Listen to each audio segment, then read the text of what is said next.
Jadi di hari Jumat lalu BI merilis data cadangan devisa yang memang sesuai dengan ekspektasi kita bahwa akan terjadi penurunan signifikan ya tentu terutama disebabkan oleh adanya tekanan cukup besar terhadap rupiah dan seiring dengan masih berlanjutnya tekanan terhadap rupiah sampai dengan bulan Oktober ini ya kita perkirakan memang BI masih akan terus melakukan kebijakan stabilisasi yang kemungkinan memang masih akan berdampak kepada penurunan cadangan devisa. Jadi di akhir bulan September itu tercatat menurun cukup signifikan ya 2,2 billion menjadi 134,9 miliar US dollar. Next.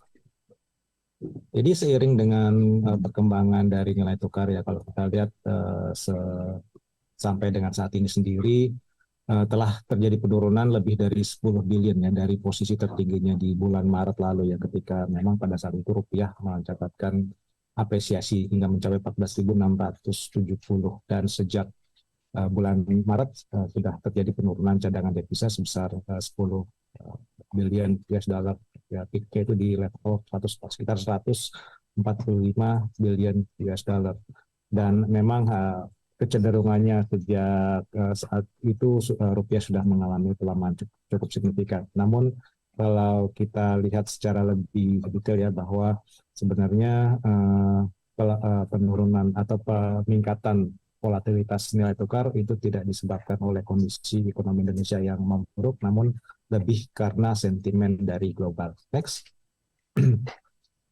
Jadi memang sampai dengan pada hari Jumat ya tadi sudah disebutkan rupiah mengalami depresiasi dan kalau kita pantau sudah mencapai level di atas 15.600 dan kalau dibandingkan dengan posisi tertingginya atau posisi terkuatnya di bulan Maret rupiah itu sudah melemah hampir 7% atau sekitar 6,6%.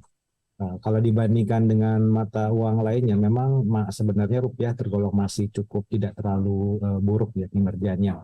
Jadi beberapa mata uang baik dari negara maju maupun negara-negara berkembang atau emerging currencies itu rupiah masih mencatatkan kinerja yang masih lumayan tidak terlalu buruk ya. Kalau kita lihat pound sterling itu sudah melemah 7,4%, sementara kalau kita lihat di negara-negara berkembang seperti Malaysian Ringgit itu sudah mengalami depresiasi lebih dari 11%.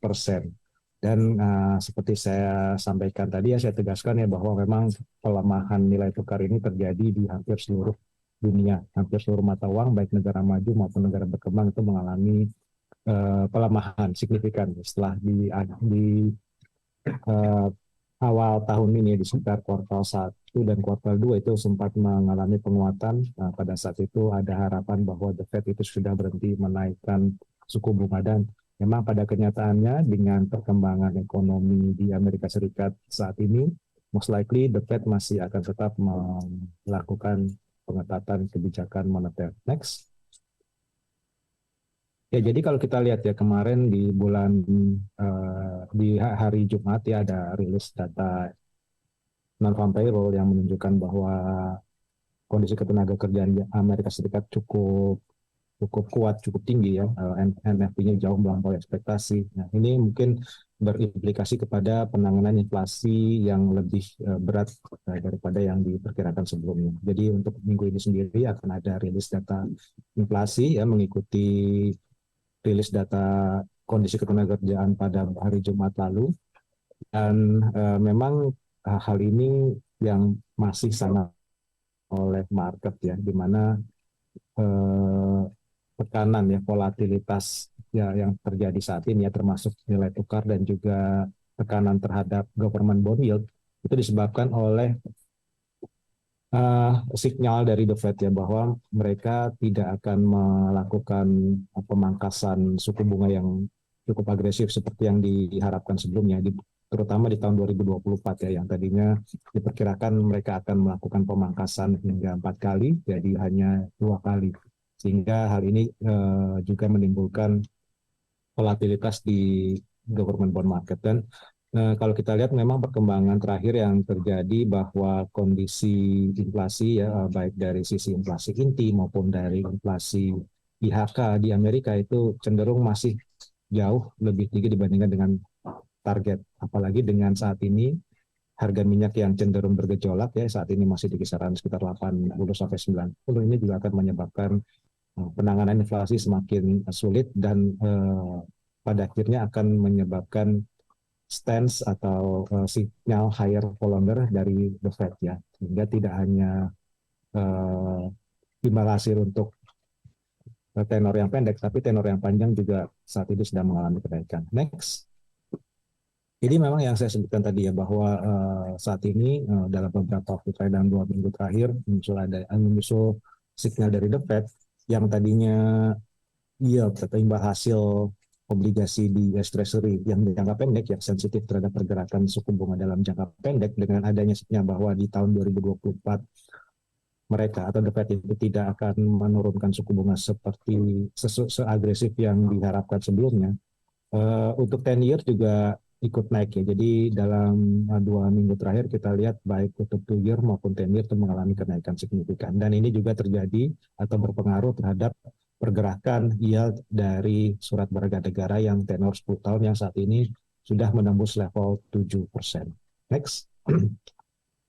Ya, jadi dengan perkembangan yang kita lihat saat ini, tingginya tekanan terhadap rupiah dan adanya potensi The Fed untuk menaikkan suku bunga apakah di bulan November atau Desember, terjadi potensi parity suku bunga antara Indonesia dengan Amerika Serikat ya, di mana saat ini bedanya sudah di spreadnya itu di 25 basis point, dan apabila terjadi kesamaan, hal ini bisa atau berpotensi menimbulkan risiko volatilitas yang lebih lanjut.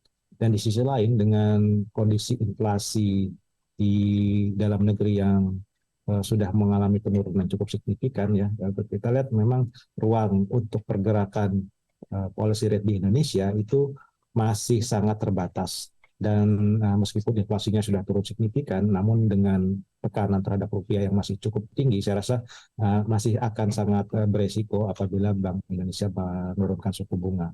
Di sisi lain ya, dengan adanya potensi untuk terjadi parity dengan di Amerika Serikat ya, saya rasa saat ini Bank Indonesia masih belum perlu ya, tidak perlu untuk menaikkan suku bunga untuk menjaga selisih suku bunga tersebut ya.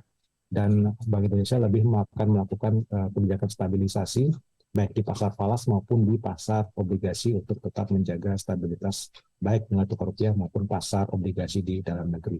Dan kalau kita lihat memang sejak adanya penetapan adanya DHE falas ya, yang terkait dengan sumber daya alam, itu di bulan September itu sudah terjadi kenaikan cukup signifikan ya. Jadi memang sudah sesuai dengan ekspektasi bahwa saat ini dengan adanya DHE falas ya, kalau kita lihat outstanding yang bisa perputaran nilai tukar atau perputaran falas di dalam negeri terutama di US dollar itu sudah mengalami peningkatan signifikan ya. Saat ini kalau kita lihat kita estimasi nilainya sebesar 1,4 billion US dollar, dan itu juga bisa bisa ikut menambah cadangan devisa yang dimiliki oleh Bank Indonesia, sehingga kalau terjadi lagi atau terjadi volatilitas yang meningkat ya di beberapa pekan atau beberapa bulan ke depan ya, saya rasa ruang atau instrumen yang dimiliki oleh Bank Indonesia masih cukup memadai untuk mengantisipasi adanya fluktuasi yang lebih tinggi. Next.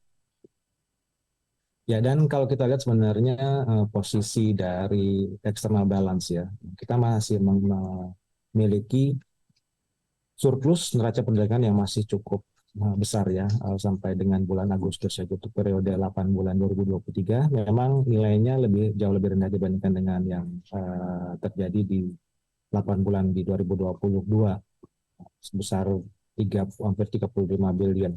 Nah, namun kalau kita lihat di tahun-tahun sebelumnya di 2021, 2020 dan ke belakang, itu posisi akumulasi trade surplus masih tergolong cukup tinggi, dan dengan perkembangan beberapa bulan ke depan kita lihat most probably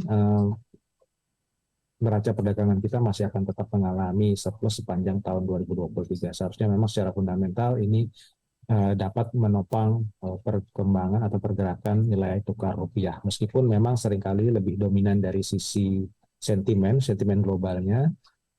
Tapi kalau kita lihat secara umum, memang kita harapkan memang saat ini volatilitas yang terjadi itu bersifat sementara dan kondisi ekonomi di Indonesia masih cukup baik. Mungkin demikian sementara dari saya, kembali ke Glenda. Terima kasih, selamat pagi.